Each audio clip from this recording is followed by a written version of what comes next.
Back to Godhead Prabhupada Srila Prabhupada speaks out, the Hare Krishna puzzle. Back to Godhead June 1977. On the Hare Krishna puzzle, the following conversation between His Divine Grace A.C. Bhaktivedanta Swami Prabhupada and Satsvarupa Dasa Goswami took place in Calcutta, India, in January 1977. Satsvarupa Goswami, Srila Prabhupada. A newspaper came today from America, the Boston Globe, with a long article titled The Hare Krishna Puzzle. A statement by one woman describes the devotees as parasites. Srila Prabhupada, we are not parasites. We are publishing the best literature in the world. Does this literature come from illiterate hippies? We are accepted by so many scholars, how are we parasites? An intelligent person is not supposed to work like an ass. If we are parasites, then a high court judge is also a parasite. A rascal sees a judge sitting, talking a little and getting a high salary, so he calls the judge a parasite. Satsvarupa Goswami, a parasite is one who lives off others. Srila Prabhupada, if I enjoy another's property without his approval, then I am a parasite. But we aren't doing that, we are enjoying our Father's property. Krishna is the proprietor. We are good children of Krishna, and Krishna says to everyone who takes shelter of him, don't worry, I shall give you everything. Sarvadharman Parityagyam Ekam Saranam Vraya, you just surrender to me, I will give you protection. Why do they say we are parasites? Satsvarupa Goswami, they are referring to the devotees begging in the streets. Srila Prabhupada, what we are doing is not begging, it is humbleness. People are puffed up, so we are approaching them in humbleness. Besides, if I sell a book about Krishna, is that begging? Satsvarupa Goswami, they see it as begging. Srila Prabhupada, no, it is humbleness. In India many highly scholarly persons beg. They are titled Bhikshu Tridandi Swami. They beg to learn pridelessness and humility. In Vedic culture it is allowed, the Brahmacharis, Sannyasis, and Brahmanas are allowed to beg alms.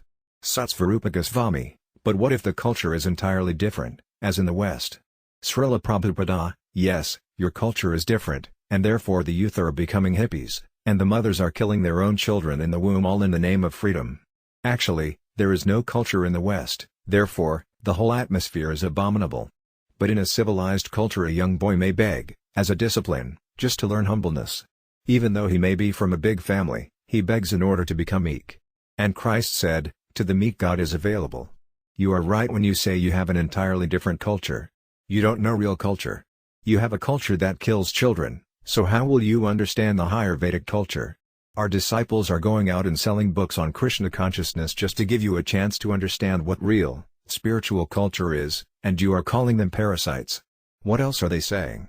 Satsvarupa Goswami, the opposition is claiming that joining Krishna consciousness is not an exercise of freedom of religion, but that we are guilty of mind control. Srila Prabhupada, him whose mind is already in Krishna consciousness the deprogrammers want to control by force. They are guilty of mind control, not we.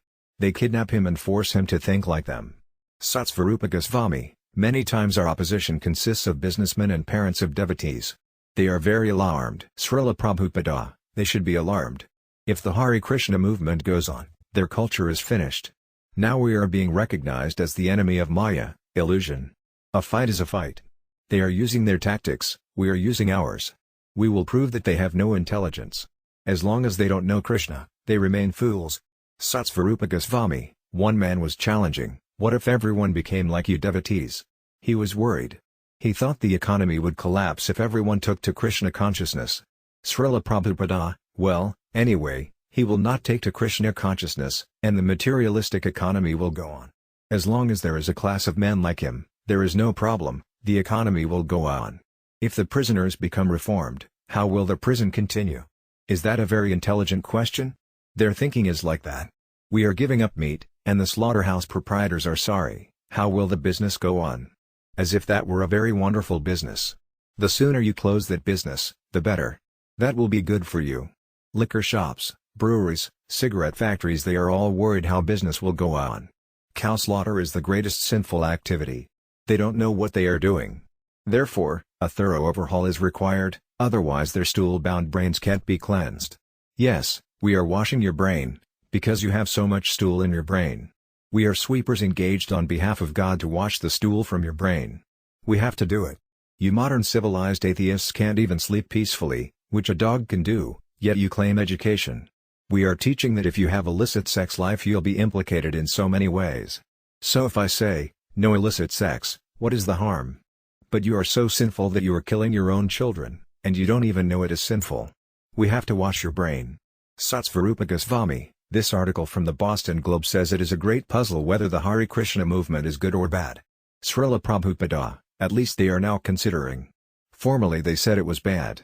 Now they have come to the marginal point, whether the Hare Krishna movement is good or bad.